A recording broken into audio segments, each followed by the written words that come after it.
Man United are back looking at Bournemouth, but this time it's not a £70 million finished product, it's a 19-year-old with massive upskill, Eli Junior Kroupi.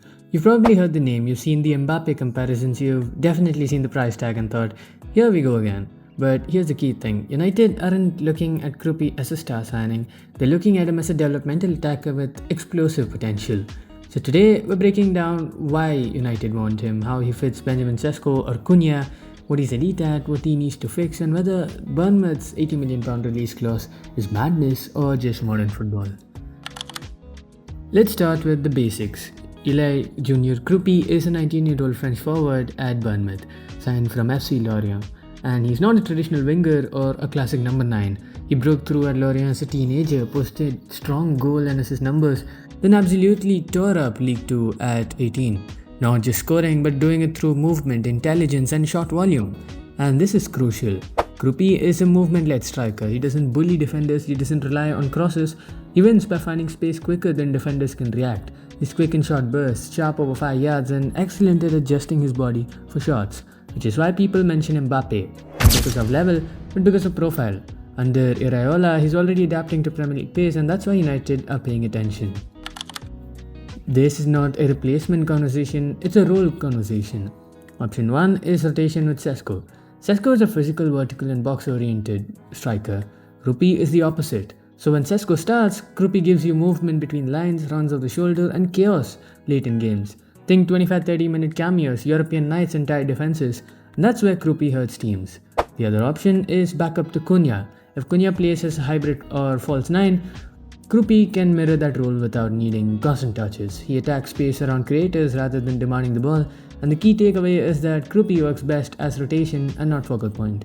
And that's exactly how elite clubs handle young forwards. Let's get into the strengths because there are some serious ones. Off-ball movement. This is a standout trait. He times runs well, attacks blind sides and constantly adjusts on the last line. His non-penalty XG as a teenager is elite for a reason. Shot generation. Shoots a lot and that matters. Shots are repeatable, goals aren't. Close control and link-up play. In tight spaces, he's sharp and cushioning. Gives quick give and goes.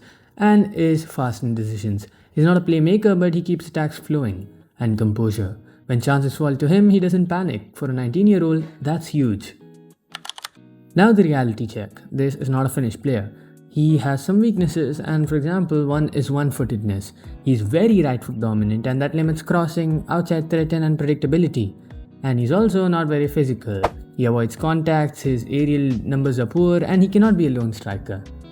In terms of defensive work, pressing and counter-pressing are inconsistent. The upside is these are coachable flaws, especially at his age. The risk is United aren't always patient, especially the media and the fans. Now, the money. Bournemouth are talking £80 million.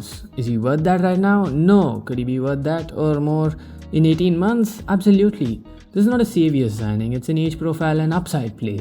Used correctly, rotated, protected and developed, you could end up with $120 million forward. Thrown in too early, you burn him. And the final verdict is, Kroupi makes sense only with discipline, as depth behind Sesko or Cunha is smart, as the headline striker is reckless. Would you take that gamble? Let me know. If United negotiate well, they could get him for 50 to 60 million euros.